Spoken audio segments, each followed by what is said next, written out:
Today in this video, as became known, former UFC middleweight champion Israel Adesanya was arrested at JFK Airport while trying to fly from New York to New Zealand. Also, referee Mark Goddard explained why he decided to stop the title fight between Israel Adesanya and Alex Pereira, despite the fact that the Nigerian fighter was still on his feet and, in his own words, in control of the situation. But the famous coach Firas Zahabi told what could have happened if the chief referee had not stopped the fight. Also in this video, former dual UFC champion Conor McGregor recounted how legacy coach and father of Khabib Nurmagomedov reacted to his 2020 victory over Donald Cerrone.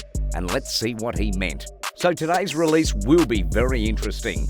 But before we start the video, I want to ask you to please like and don't forget to subscribe to the channel, because this motivates us to make new, interesting videos. Thank you in advance. So let's go.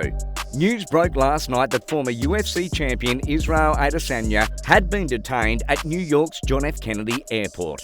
The reason for the arrest? The UFC superstar was arrested while passing through security with a metal brass knuckles. The arrest was made by the Airport Administration Police Department near the screening area with metal detectors. Brass knuckles are illegal weapons in the state of New York, whose possession is regarded as a Class A crime.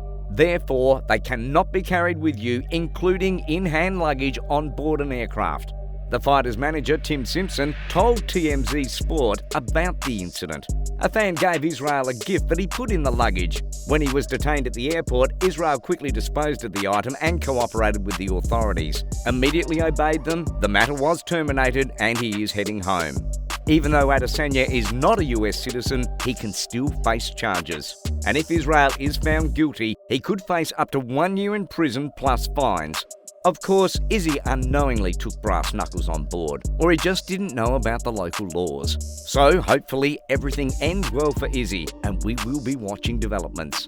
As for all the talk about the fact that the referee stopped the fight between Israel Adesanya and Alex Pereira does not make sense, because in fact referee Mark Goddard did Adesanya a great service and very possibly saved his career and health. Recall that on the night of November 13 in New York, USA, Adesanya lost the UFC middleweight title, losing by technical knockout in the final 5th round of the UFC 281 main fight. Pereira shocked Israel and continued finishing, but Adesanya did not fall, and the referee wedged between the fighters, fixing Alex's victory.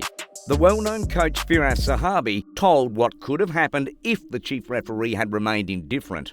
Pereira would have very likely have ended Adesanya's career if the referee hadn't intervened, said Zahabi. Guys, if the referee had not intervened, it would have been a killer knee in a jump.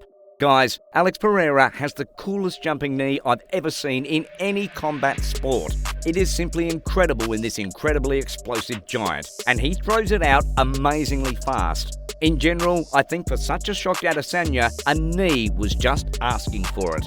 If referee Mark Goddard hadn't intervened, there could have been a serious concussion, a broken jaw, a broken eye socket, even a broken skull. There could have been something that would have ruined or ended Adesanya's professional career.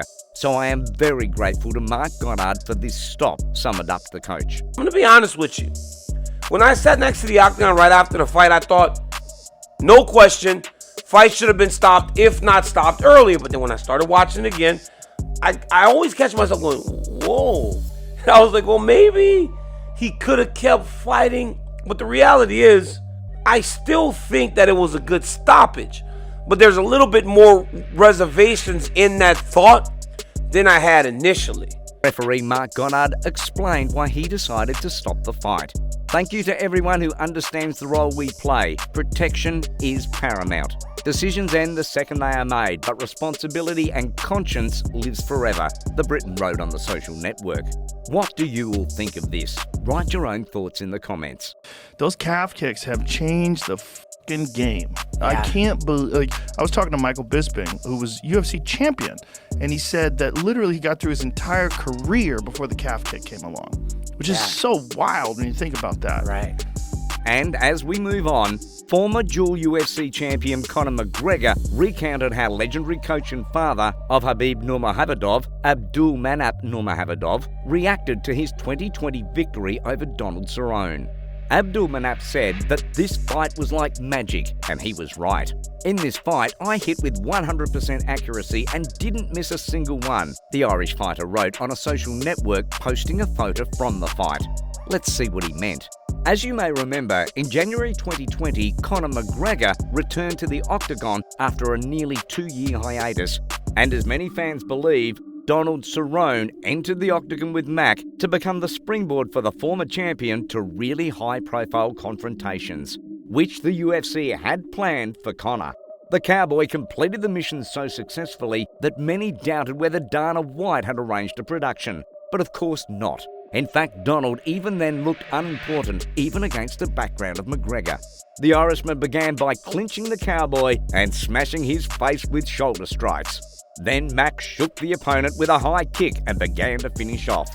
Cerrone bent over and did not feel the strength to continue, so Herb Dean reasonably stopped the fight and plunged Conor's fans into ecstasy. "The king is back! The king is back!" the fans shouted. But alas, after that, Conor suffered 2 early defeats from Dustin Poirier. And in the last fight with the American, he broke his leg. As for Conor's return, the Irishman plans to resume his career in the middle of next year. I'm gonna be back. I'm gonna be back soon, hopefully, early 2023. I'm aiming for, sometime in that first quarter.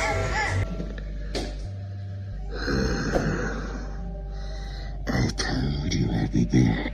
After returning to the US ADA testing pool. But you have to admit, whether you love him or not, Conor McGregor remains the most desirable opponent for any UFC fighter. All fighters dream of fighting an Irishman, because everyone will understand that the Conor fight will enrich anyone for many generations to come. So that's all for today, and if you like the video, don't forget to like and subscribe to the channel.